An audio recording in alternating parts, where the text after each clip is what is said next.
Hello दोस्तों, sky का GK YouTube channel में आपका स्वागत है। तो आज हम फिर लेकर आ गए हैं डेली टेस्ट का अगला सीरीज लेकर आ गए हैं दोस्तों। इसमें देखेंगे हम 50 महत्वपूर्ण जीके के क्वेश्चन देखेंगे दोस्तों। इकोनॉमिक्स से और कंप्यूटर से होगा। ओके दोस्तों, जो आने वाले एग्जाम RRB NTPC 2026 में जो हो रहा है उसमें भी फ़ायदा करेगा दोस्तों। और बिहार दरोगा में कर्मचारी चयन आयोग यानी SSC, राज्य लोक से BPSC, UPSC में भी हेल्प करेगा। ओके दोस्तों, तो स्टार्ट करते हैं। आज का पहला क्वेश्चन दोस्तों इकोनॉमिक्स से होगा और इंडियन इकोनॉमी और करंट अफेयर से होगा दोस्तों प्रश्न इसमें। तो देखते हैं एक नंबर क्वेश्चन है, निम्नलिखित में कौन पूंजीवादी अर्थव्यवस्था के लक्षण है। पूछ रहे कौन पूंजीवादी अर्थव्यवस्था के लक्षण है। ऑप्शन है दोस्तों, एक है आर्थिक क्रियाओं में निजी क्षेत्र का सक्रियता, तो ये सही है दोस्तों, एक सही है। दो है दोस्तों लाभ को अधिकतम करने के उद्देश्य से लिया गया आर्थिक निर्णय, ये भी सही है दोस्तों। तीन है प्रतियोगिता की शून्य उपस्थिति, ये गलत है दोस्तों, तीन।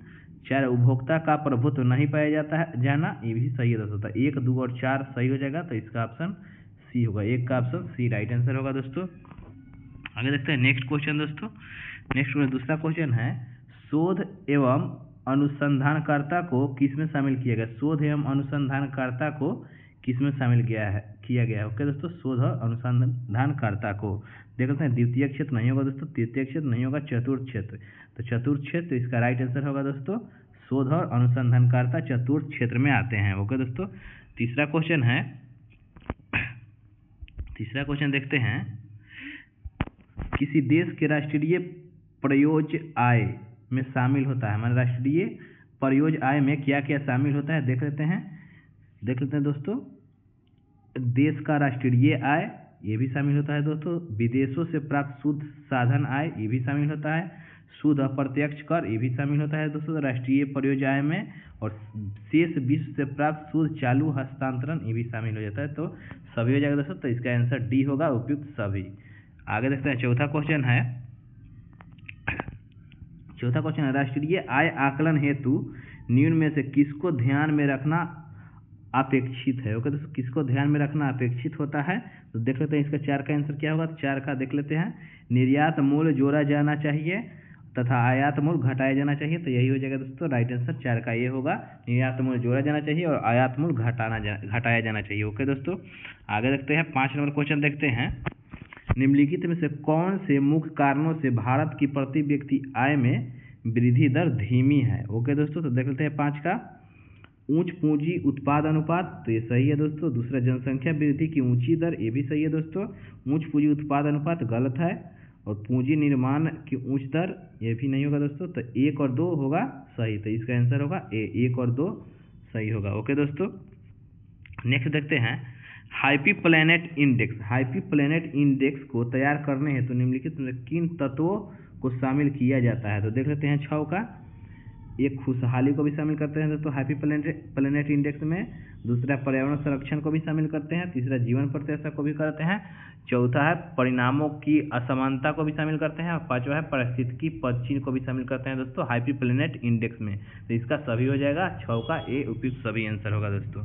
7 नंबर देखते हैं, 7 का है दोस्तों, मुद्रा मूल्य संचय का कार्य आसानी से कर सकता है क्योंकि ये मुद्रा नाशवान वस्तु नहीं है, गलत है दोस्तों। मुद्रा का संचय लागत अत्यंत कम है, ये भी गलत है दोस्तों। आगे देखते हैं, मुद्रा मूल्य संचय का कार्य आसानी से दोस्तों देख लेते हैं अगला ऑप्शन है, मुद्रा किसी भी व्यक्ति द्वारा किसी भी समय को ग्रहण करने योग्य होती है। तो ये हो जाएगा सही दोस्तों।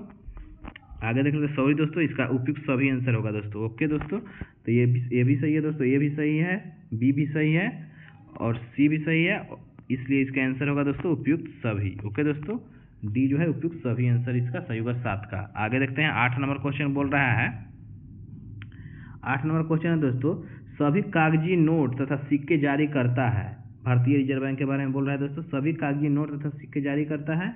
तो ये भी सही है दोस्तों, 1 नंबर सही है। आगे देखते हैं, 1 नंबर गलत है दोस्तों, सभी कागजी नोट और सिक्के जारी नहीं करता। सिक्का जारी नहीं करता है दोस्तों, रिजर्व बैंक याद रखिएगा, ये जो है गलत है। दूसरा है सभी कागजी नोट तथा सिक्के वितरित करता है, ये सही है दोस्तों। सभी कागजी नोट तो जारी करता भी है और सिक्का को जो वितरित करता है, इसका आंसर दू होगा दोस्तों, केवल दू सही है। ओके दोस्तों, आगे देखते हैं। आगे 9 नंबर क्वेश्चन है, भारत में मौद्रिक नीति निम्नलिखित साधनों में किसका प्रयोग करती है। ओके दोस्तों, मौद्रिक नीति जो है निम्नलिखित साधनों में किसका प्रयोग करता है, तो देख लेते हैं इसका। ये है दोस्तों खुले बाजार की क्रियाएं, तो इसका करता है दोस्तों। दूसरा सरकारी ऋण, ये नहीं होगा दोस्तों। तीसरा है लोक राजस्व, ये भी नहीं होगा दोस्तों। 4 है बैंक दर। मौद्रिक नीति जो बैंक दर और खुले बाजार की प्रक्रिया प्रयोग करता है दोस्तों, तो इसका 1 और 4 सही हो जाएगा, तो 8 का बी होगा इसका राइट आंसर। ओके दोस्तों, 9 का बी होगा 1 और 4। ओके दोस्तों, आगे देखते हैं 10 नंबर क्वेश्चन देखते हैं। 10 नंबर क्वेश्चन है, प्रधानमंत्री जनधन योजना की शुरुआत किस वर्ष हुई थी। ओके दोस्तों, जनधन योजना पूछ रहा है, इसका शुरुआत कब हुआ था, तो इसका शुरुआत हुआ था दोस्तों 28 अगस्त 2014 को। जनधन योजना का शुरुआत हुआ था 28 अगस्त 2014, इसका राइट आंसर होगा। आगे देखते हैं 11 नंबर क्वेश्चन है, निम्नलिखित में से कौन सा भारत के वित्तीय व्यवस्था के अंग है। ओके दोस्तों, बोल रहा है कि भारत के वित्तीय व्यवस्था के अंग कौन है, तो देखते हैं वित्त बाजार नहीं होगा दोस्तों, वित्त बाजार होगा दोस्तों, वित्त बाजार भी होगा। आगे देखते हैं दूसरा वित्तीय संस्था भी होगा, तीसरा वित्तीय प्रतिभूति भी होगा, इसलिए इसका आंसर डी होगा दोस्तों, 11 का डी। इनमें से सभी होगा जो भारत के वित्तीय व्यवस्था के अंग है, वित्त बाजार, वित्तीय संस्था और वित्तीय प्रतिभूति, यह सब होगा दोस्तों इसका। आगे देखते हैं 12 नंबर क्वेश्चन है, निम्नलिखित में से किस बचत योजना का संचालन डाकघर के माध्यम से भारत सरकार स्वयं करती है, तो इसका देख लेते हैं दोस्तों। 12 का राष्ट्रीय बचत पत्र, ये भी होगा दोस्तों। किसान विकास पत्र, ये भी होगा। आगे है सार्वजनिक भविष्य निधि, ये भी होगा दोस्तों, तो इसका ऑल ऑफ दीज हो जाएगा दोस्तों, इनमें से सभी। 12 का भी डी होगा दोस्तों, इनमें से सभी। आगे देखते हैं 13 नंबर क्वेश्चन है। 13 नंबर क्वेश्चन, तो निम्नलिखित में किन परिस्थितियों में पूंजीगत लाभ हो सकता है। ओके दोस्तों, देख लेते हैं। जब किसी उत्पाद के विक्रय में वृद्धि हो, तो ये भी होगा दोस्तों पूंजीगत लाभ। दूसरा है जब किसी संपत्ति के मूल्य में प्राकृतिक वृद्धि हो, ये भी सही है दोस्तों। तीसरा है जब आप कोई रंग चित्र खरीदे और उसकी लोकप्रियता बढ़ने के कारण उसके मूल्य में वृद्धि, तो सम वृद्धि हो रहा है दोस्तों, पूंजीगत लाभ होगा। ओके दोस्तों, तो इसमें से देख लेते हैं कि 13 का क्या आंसर दे रहा है दोस्तों, तो केवल 1 नहीं होगा दोस्तों, केवल 2 भी नहीं होगा दोस्तों, 1 नंबर गलत है दोस्तों, याद रखिएगा। जब किसी उत्पाद के विक्रय में वृद्धि, ये नहीं होगा दोस्तों पूंजीगत लाभ, तो इसका आंसर डी होगा दोस्तों। 2 और 3 सही है। ओके दोस्तों, 2 और 3 जो है पूंजीगत लाभ हो सकता है, 1 नहीं है दोस्तों, याद रखिएगा। आगे देखते हैं 14 नंबर क्वेश्चन है। 14 नंबर क्वेश्चन दोस्तों, भारत सरकार द्वारा पारित होने वाला बजट के मुख्य उद्देश्य होता है, इसका देख लेते हैं। 14 का होगा दोस्तों, काराधन तथा आर्थिक सहायता संबंधी नीतियों में सुधार लाना, ये सही है दोस्तों। आगे से दूसरा, संसाधनों का आवंटन इस प्रकार करना ताकि अधिकतम लाभ तथा सामाजिक कल्याण के बीच संतुलन स्थापित हो सके, ये भी सही है। तीसरा है आर्थिक स्थिरता के लक्ष्य को प्राप्त करने का प्रयत्न करना, ये भी सही दोस्तों, तो इसका डी हो जाएगा, इनमें से सभी। ओके दोस्तों, ये इकोनॉमिक्स का बहुत टफ क्वेश्चन है दोस्तों, तो इसको ध्यान से सुनिएगा। ओके दोस्तों, और याद रखिएगा। आगे देखते हैं 15 नंबर कथन पर विचार करने के लिए बोल रहा है दोस्तों, तो 1 नंबर कथन है, भारतीय नागरिकों द्वारा विदेशों में अर्जित आय पर भारत में आय कर नहीं देना पड़ते हैं, तो इसको देख लेते हैं दोस्तों। आगे आय नहीं देना पड़ता है विदेशों से प्राप्त आय में, तो सही है दोस्तों 1 नंबर। अगर दूसरा है, अगर कोई नागरिक लगातार 182 दिनों तक देश के बाहर नहीं रहा है तब विदेश में अर्जित आय भारत में आयकर के दायरे में आएगा, तो ये भी सही है दोस्तों, तो 1 और 2 दोनों सही हो जाएगा दोस्तों। 15 का सी होगा, 1 और 2 दोनों सही। 16 नंबर क्वेश्चन देखते हैं दोस्तों। 16 नंबर क्वेश्चन है, सीमा शुल्क के संबंध में कौन सा कथन सत्य है। सीमा शुल्क पूछ रहा है, कस्टम ड्यूटी के संबंध में कौन सा कथन सत्य है, तो देख लेते हैं दोस्तों। यह एक अप्रत्यक्ष कर है, सीमा शुल्क जो अप्रत्यक्ष कर है, सही है। दूसरा, यह कर आयात तथा निर्यात की जाने वाली वस्तु पर आरोपित होता है, ये भी सही है दोस्तों। तीसरा है, इस कर को केंद्र सरकार द्वारा आरोपित तथा एकत्र किया जाता है परंतु राज्यों के बीच वितरण नहीं किया जा सकता है दोस्तों, तो ये भी सही है। तो 16 का डी हो जाएगा, इनमें से सभी। ओके दोस्तों, आगे देखते हैं। आगे 17 नंबर क्वेश्चन है।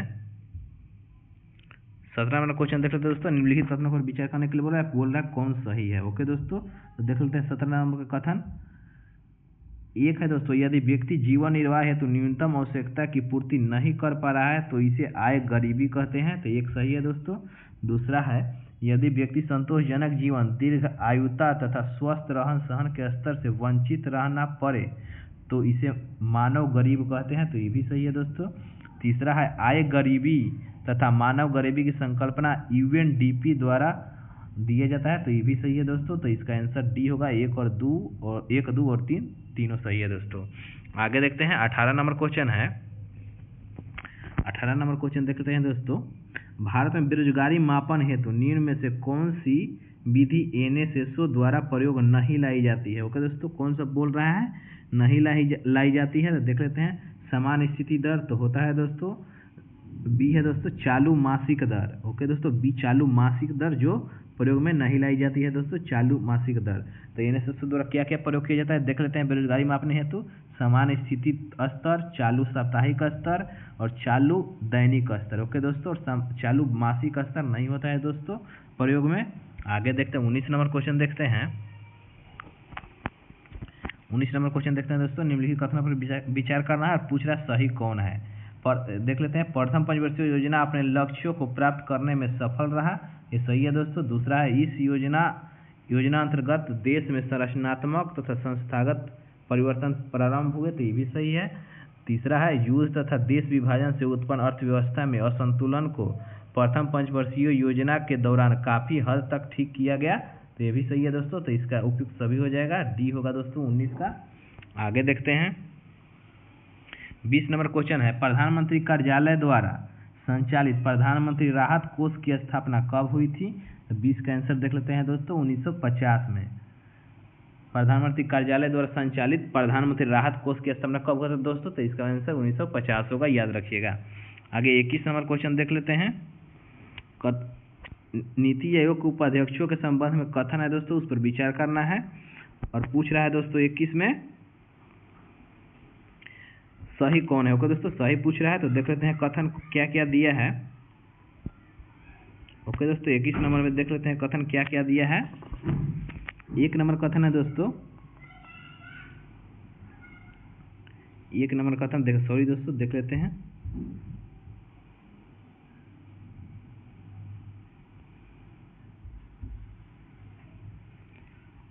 सॉरी दोस्तों, थोड़ा देख लेते हैं। नीति आयोग के उपाध्यक्ष के बारे में है दोस्तों कथन, तो 1 नंबर देखते हैं, इसकी नियुक्ति प्रधानमंत्री के द्वारा किया जाता है, तो ये सही है दोस्तों। उपाध्यक्ष को नियुक्ति प्रधानमंत्री द्वारा किया जाता है और अध्यक्ष इसका स्वयं प्रधानमंत्री होता है दोस्तों, नीति आयोग का अध्यक्ष। दूसरा है, यह नीति आयोग का वास्तविक कार्यकारी प्रमुख होता है, तो ये भी सही है दोस्तों। तीसरा, केंद्रीय मंडल का सदस्य होता है, तो ये गलत है दोस्तों, जरूरी नहीं है कि वो केंद्रीय मंडल का सदस्य हो। चौथा, इन्हें कैबिनेट मंत्री का दर्जा प्राप्त है, तो सही है दोस्तों। इसका होगा 1, 2 और 4 सही होगा दोस्तों। देख लेते हैं किस ऑप्शन में 1, 2 और 4 है, तो इसका आंसर हो जाएगा दोस्तों सी हो जाएगा, 1, 2 और 4 सही है। ओके दोस्तों, 21 का क्या होगा, सी होगा, 1, 2 और 4। ओके दोस्तों, आगे देखते हैं 22 नंबर क्वेश्चन देखते हैं। 22 नंबर क्वेश्चन, निम्नलिखित कथन पर विचार करना है और उपयुक्त में से कौन सा कथन सही है पूछ रहा है। ओके दोस्तों, तो 22 का देख लेते हैं हम लोग। 1 नंबर कथन है दोस्तों, उत्पादन संभावना वक्र का दाईं ओर सरकना इस बात का संकेत है कि उत्पादन में वृद्धि हुई है, तो ये सही है दोस्तों 1 नंबर। दूसरा है, उत्पादन संभावना वक्र का बाईं ओर खिसकाव उत्पादन होने वाले में कमी को दर्शाता है, तो ये भी सही है दोस्तों। तो इसका आंसर सी होगा, 1 और 2 दोनों सही है। ओके दोस्तों, नेक्स्ट क्वेश्चन देखते हैं। नेक्स्ट क्वेश्चन बोल रहा है, उपभोक्ता अधिशेष का सही व्याख्या। 23 नंबर क्वेश्चन बोल रहा है, उपभोक्ता अधिशेष का सही व्याख्या कौन है दोस्तों, तो देख लेते हैं इसका। 23 का, उपभोग से प्राप्त कुल उपयोगिता गलत है दोस्तों। बी है, एक अतिरिक्त इकाई के उपभोग से प्राप्त अधिशेष उपयोगिता, ये भी गलत है दोस्तों। सी है इसका, वास्तविक कीमत एवं संभावित कीमत के बीच का अंतर उपभोक्ता अधिशेष होता है दोस्तों, तो ये सही हो जाएगा। 23 का आंसर सी होगा दोस्तों। आगे देखते हैं नेक्स्ट क्वेश्चन। 24 नंबर बोल रहा है दोस्तों, उत्पादन के सामाजिक लागत से क्या अभिप्राय है। सामाजिक लागत से क्या अभिप्राय है दोस्तों, उत्पादन के सामाजिक लागत से क्या अभिप्राय पूछ रहा है, इसका देख लेते हैं। उत्पादन द्वारा समाज की शिक्षा पर किया गया व्यय गलत है दोस्तों। बी है उत्पादन की प्रक्रिया के कारण समाज के द्वारा किया गया त्याग, तो यही होगा दोस्तों सामाजिक लागत, बी इसका राइट आंसर हो जाएगा, जिसमें उत्पादन की प्रक्रिया के कारण समाज के द्वारा किया गया त्याग होगा सामाजिक लागत से अभिप्राय। ओके दोस्तों, आगे नेक्स्ट क्वेश्चन देखते हैं। नेक्स्ट क्वेश्चन है, यदि हम किसी वस्तु की अधिक मात्रा प्राप्त करना चाहते हैं तो अन्य वस्तुओं की कम मात्रा प्राप्त की जा सकेगी, अर्थात एक वस्तु की अधिक मात्रा प्राप्त करने के लिए दूसरी वस्तु की कुछ मात्रा छोड़ना पड़ता है। इसे क्या कहते हैं दोस्तों? तो 25 का आंसर हो जाएगा दोस्तों, ये हो जाएगा अवसर लागत हो जाएगा दोस्तों। ये थोड़ा बड़ा बड़ा क्वेश्चन है दोस्तों इकोनॉमिक्स का, आप लोग ध्यान से सुनिएगा और इसको अच्छा से पढ़िएगा दोस्तों, यहाँ से बहुत सारा क्वेश्चन बनेगा इकोनॉमिक्स का। ओके दोस्तों, आगे देखते हैं।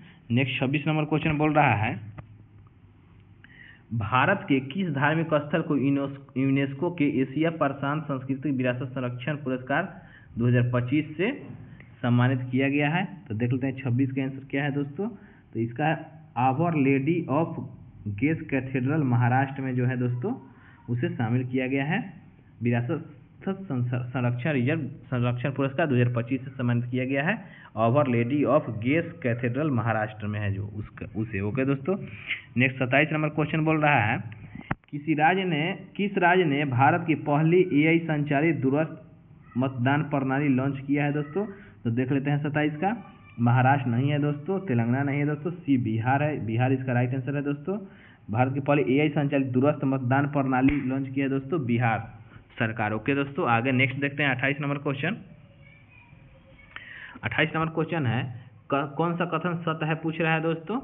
देखते हैं कौन सा कथन सत्य है पूछ रहा है। तो 1 नंबर कथन है, बहुपक्षीय नौसैनिक अभ्यास मिलन 2026 के 13वें संस्करण का उद्घाटन रक्षा मंत्री राजनाथ सिंह ने किया था। तो एक सही है दोस्तों। 2 है, इसका आयोजन 15 से 25 फरवरी 2026 तक आंध्र प्रदेश के विशाखापट्टनम में हुआ है। तो ये भी सही है दोस्तों। तो इसका आंसर सी होगा, 1 और 2 दोनों सही है। आगे नेक्स्ट क्वेश्चन देखते हैं। नेक्स्ट क्वेश्चन 29 नंबर है दोस्तों, AI संचालित पृथ्वी उपग्रह मिशन दृष्टि किसने लॉन्च किया? ओके दोस्तों, मिशन दृष्टि जो उपग्रह है पृथ्वी उपग्रह वो लॉन्च कौन किया था? तो इसका देख लेते हैं दोस्तों 29 का। नासा है, नहीं है दोस्तों। जक्सा जापान नहीं है दोस्तों। गैलेक्सीए भारत यही है दोस्तों, इसका आंसर गैलेक्सीए भारत हो जाएगा दोस्तों। मिशन दृष्टि लॉन्च किया। ओके दोस्तों, और CNSA जो है चीन का है दोस्तों संस्था, नासा अमेरिका का है और जक्सा जापान का है, याद रखिएगा। और गैलेक्सीए जो है भारत का है जो मिशन दृष्टि लॉन्च किया है। ओके दोस्तों, आगे देखते हैं नेक्स्ट क्वेश्चन। 30 नंबर क्वेश्चन है दोस्तों, अब करेंट से है क्वेश्चन कुछ दोस्तों, देख लेते हैं जो आने वाले RRB NTPC 2026 एग्जाम में पूछ सकता है दोस्तों करंट यहाँ से।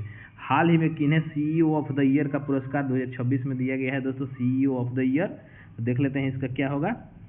यह संजीव मेहता नहीं है दोस्तों। बी है समीर कनोडिया, तो यही इसका राइट आंसर होगा, समीर कनोडिया इसका राइट आंसर होगा। CEO of the year, CEO of the year होगा 2026 में समीर कनोडिया। ओके दोस्तों, नेक्स्ट क्वेश्चन देखते हैं 31 नंबर। भारत में AI प्रशिक्षण हेतु किसने एलिवेट फॉर एजुकेटर्स कार्यक्रम की शुरुआत किया है? तो देख लेते हैं 31 नंबर का दोस्तों। ये गूगल है, तो गूगल नहीं है दोस्तों। बी माइक्रोसॉफ्ट, तो माइक्रोसॉफ्ट ने किया था दोस्तों। एलिवेट फॉर एजुकेटर्स कार्यक्रम की शुरुआत माइक्रोसॉफ्ट किया था, तो इसका आंसर बी होगा दोस्तों 31 का।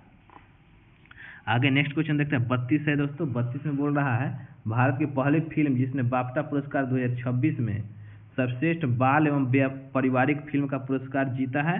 तो देख लेते हैं 32 का। ये क्रिस नहीं है दोस्तों, क्रिस तो बहुत पुराना मूवी है। और गट्टू भी नहीं है दोस्तों। बूंग इसका राइट आंसर होगा। बूंग मूवी जो है दोस्तों पहली फिल्म जिसने बाफ्टा पुरस्कार 2026 में सर्वश्रेष्ठ बाल एवं पारिवारिक फिल्म का पुरस्कार जीता है दोस्तों। भारत की पहली फिल्म है बूंग जो जीता है दोस्तों 2026 बाफ्टा पुरस्कार में अवार्ड। आगे देखते हैं 33 नंबर क्वेश्चन है, किन्हें बिजनेस लीडर अवार्ड 2026 से सम्मानित किया गया है दोस्तों? तो इसका आंसर देख लेते हैं 33 का क्या होगा। बिजनेस लीडर अवार्ड 2026 से किसे सम्मानित किया गया है देख लेते हैं।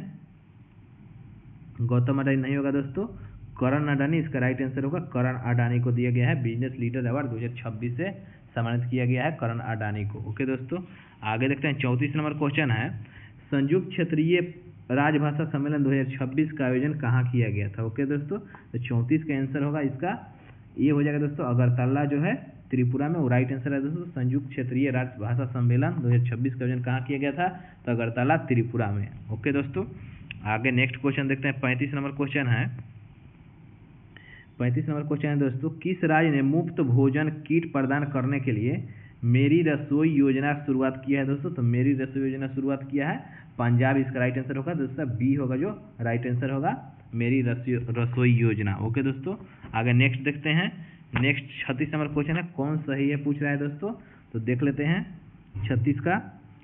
रॉब जेंटन नीदरलैंड के सबसे कम उम्र के उप प्रधानमंत्री बने हैं दोस्तों। तो ये सही है दोस्तों, रॉब जेटन जो है नीदरलैंड के सबसे कम उम्र के प्रधानमंत्री बने हैं। सोने तकाइची जापान की नई प्रधानमंत्री बनी है, जापान की पहली महिला प्रधानमंत्री भी है दोस्तों सोने तकाइची, याद रखिएगा। बी भी सही है। बांग्लादेश के नए प्रधानमंत्री तारिक रहमान बने हैं, ये भी सही है दोस्तों। तो इसका ऑल ऑफ दिस हो जाएगा दोस्तों, उपयुक्त सभी डी होगा 36 का राइट आंसर।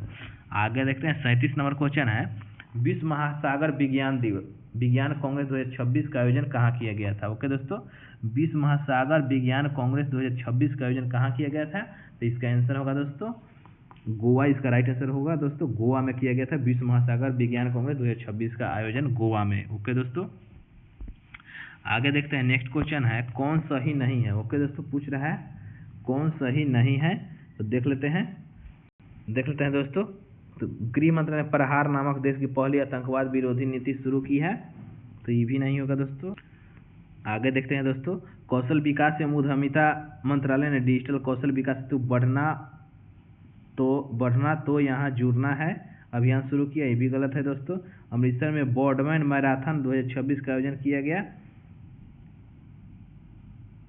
तो ओके दोस्तों इसका आंसर डी है। सॉरी दोस्तों, इसका आंसर डी है, इनमें से कोई नहीं, इसमें से सभी सत्य है। ओके दोस्तों, जो तीनों ऑप्शन दिया है, तीनों में जो बोल रहा है वो सभी सही है दोस्तों। गृह मंत्रालय जो है प्रहार नामक देश की पहली आतंकवादी विरोधी नीति शुरू की है, ये भी सही है दोस्तों। कौशल विकास एवं उद्यमिता मंत्रालय ने डिजिटल कौशल विकास हेतु बढ़ना है तो जुड़ना है अभियान, ये भी सही है दोस्तों। तीसरा है अमृतसर में ब्रॉडमैन मैराथन 2026 का आयोजन किया गया, ये भी सही है दोस्तों। तो इसका डी होगा, इनमें से कोई नहीं गलत है दोस्तों, सही होगा डी।